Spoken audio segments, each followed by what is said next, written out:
Back here, everybody. Just a stone's throw. I did this. I just mapped it out. 14 miles up Route 28 from Acrisure Stadium is beautiful Oakmont Country Club in Oakmont, Pennsylvania, where Gerry Dulac joins us here, Steelers Radio Network host and Pittsburgh Post-Gazette writer. Good to see you, Gerry. How are you, sir? Gerry.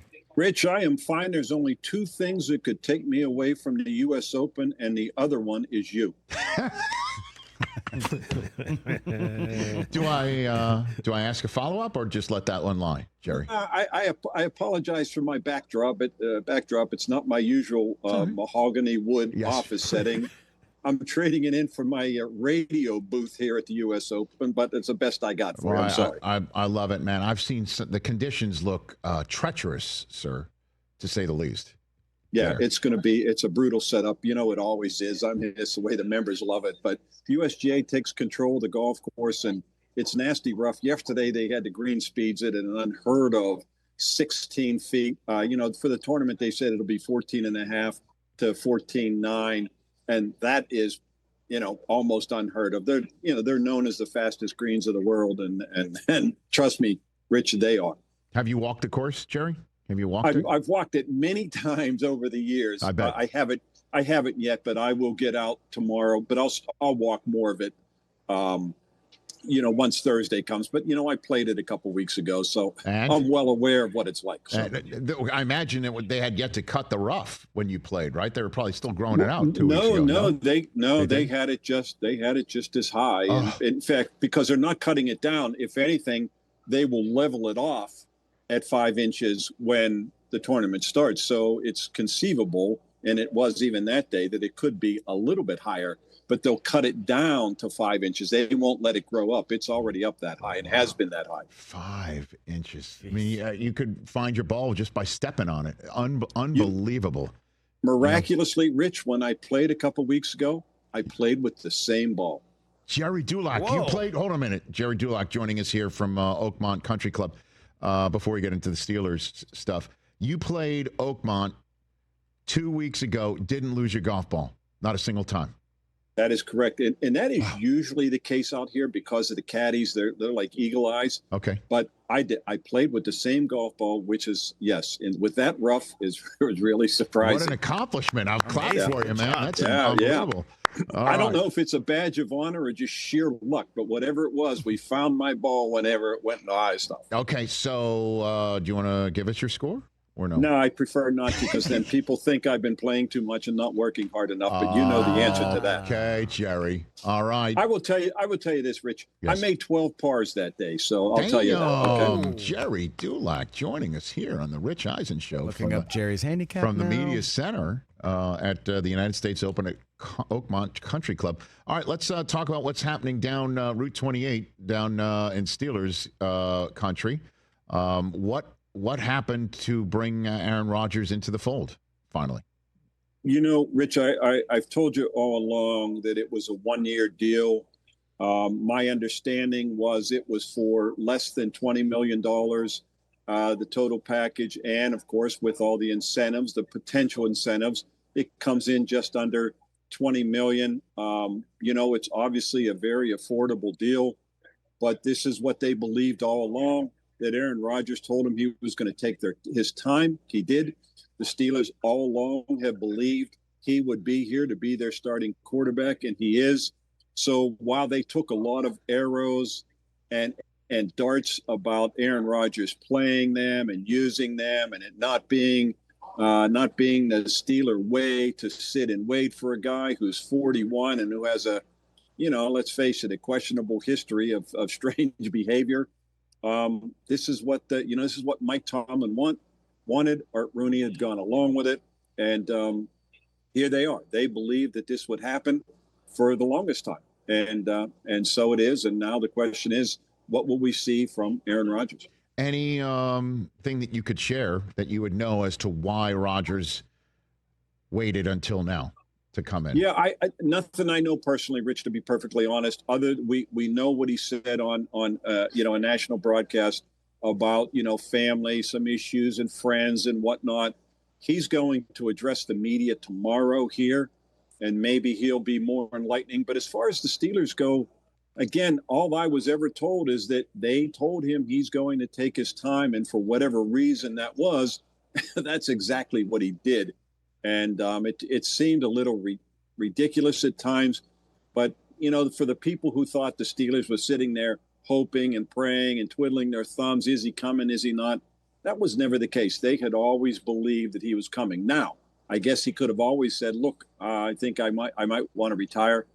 But apparently they were fairly confident, if not more than confident, he would be their quarterback. Well, I mean, and thankfully for many reasons, Jerry. I mean, first of all, for somebody with this neck up ability, and hopefully for him and the Steelers still the neck down ability here, this is dirt cheap. This is less money than what the Jets gave Justin Fields, and then on top of it, the relevance factor, if that's even a care in the world. I know it's not to Tomlin, but I mean, the number of times the Steelers will be talked about, the Steelers will be discussed, the Steelers will be hopefully front for them, not flexed out because they're so good, front and center in front of the whole country. I mean, this is what you're looking for if you're an NFL franchise, Jerry.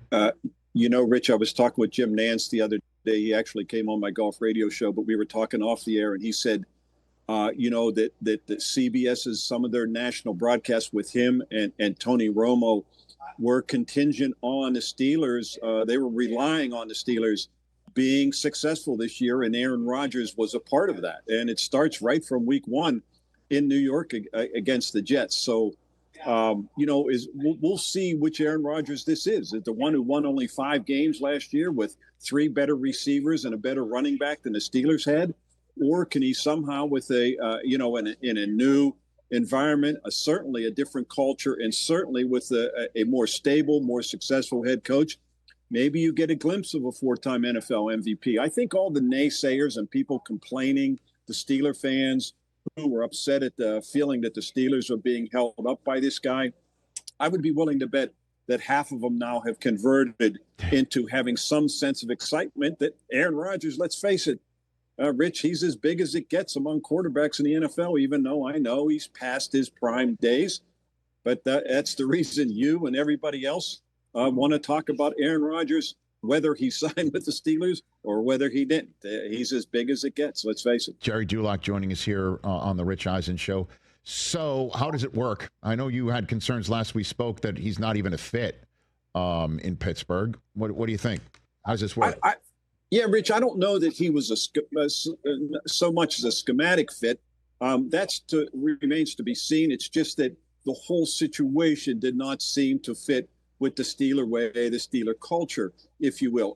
I'm curious to see how it meshes with, with Arthur Smith, their coordinator. Now, I will tell you, when Aaron Rodgers was here a month or 5 weeks ago, came in for a visit, Arthur Smith had a really good meeting with him.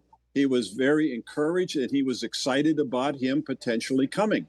So, but, Arthur Smith had some philosophical differences with Russell Wilson toward the end of the year, the way Russell Wilson wanted to play and the way, Arthur Smith wanted him to play. A lot of that having to do with changing plays, wanting to go down the field more. And I go back to an old Terry Bradshaw line, Rich, where in his final game at Shea Stadium, he comes in off the bench. He'd been hurt all year with that elbow injury. He comes in, zing, zing, zing, down the field, touchdown, back out, zing, zing, zing, down the field, touchdown. Tunchilkin, my late dear friend, goes over to Bradshaw on the sideline. He says, "Hey, Brad, I thought the game plan was to run the ball." He says, "Tunch, old boy, I'm a gunslinger, not a mailman." And so I think that's what you're dealing with Aaron Rodgers. This guy at the line of scrimmage, Rich, I've been told, is the best at the line of scrimmage of reading defenses. And so if he gets at the line of scrimmage and sees something he doesn't like or something he feels is better, then he's going to do what he feels he needs to do. Now, does that mean he's going to circumvent Arthur Smith's offense? No, but he's Aaron Rodgers. And so you have to let him be Aaron Rodgers, with a certain amount of rain on him. That's for sure. And I don't think there's any question he and Tomlin are going to mesh, right? Don't you think? Right, without question. I mean, because Mike Tomlin is the person behind this whole thing. He's the guy who wanted them. Obviously, Art Rooney II, if he didn't want to do this, he wouldn't have done it. But this was all Mike Tomlin's idea, and this is what he wanted, and he pushed for it, and he got him. Okay. Speaking of Terry Bradshaw, noticed Rodgers isn't going to wear his 12. He's wearing 8, right? And the Steelers. There's a couple numbers the Steelers haven't retired, and Terry Bradshaw's is one of them that they just don't give out. They don't give out. There's several others. They just retired Franco Harris's jersey, to go with Joe Green's, but they never, put his out there, and they haven't given number 47 to anyone other than Donald Trump. So that's why he's going to wear number 8. I don't think Tommy Maddox minds that Aaron Rodgers is going to wear number 8.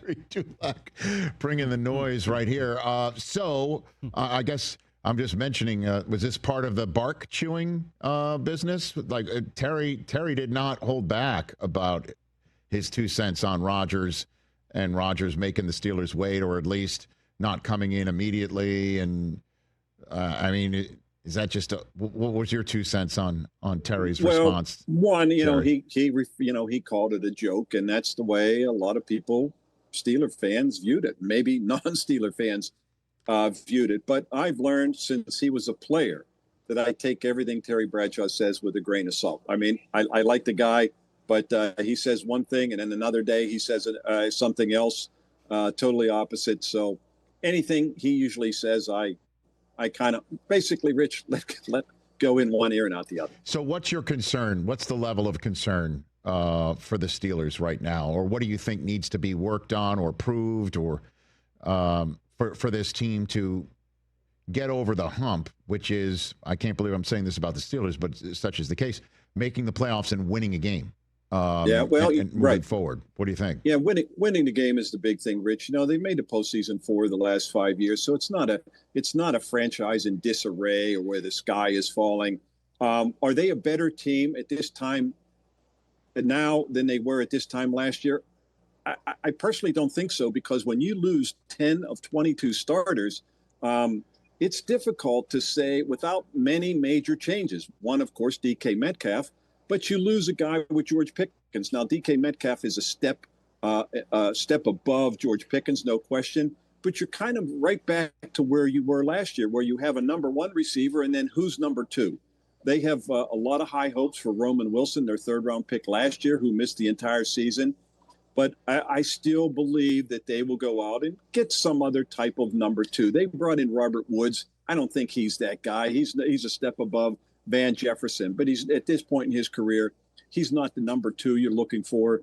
Maybe there's a couple of Aaron Rodgers receivers out there. I wouldn't look for any blockbuster trade or anything like that, but I would not be surprised if they added another wide receiver to help out Aaron Rodgers. Okay. Are you going to be at the Rodgers press conference Tuesday? Leave the U.S. Open, or you're staying put? No, Rich, unfortunately, or fortunately, I will be here at the U.S. Open. I did all my work leading up to delivering them, and now the rest of them can talk to him. I got plenty of time all year to talk to Aaron Rodgers. Okay, so then lastly, what do you want to hear?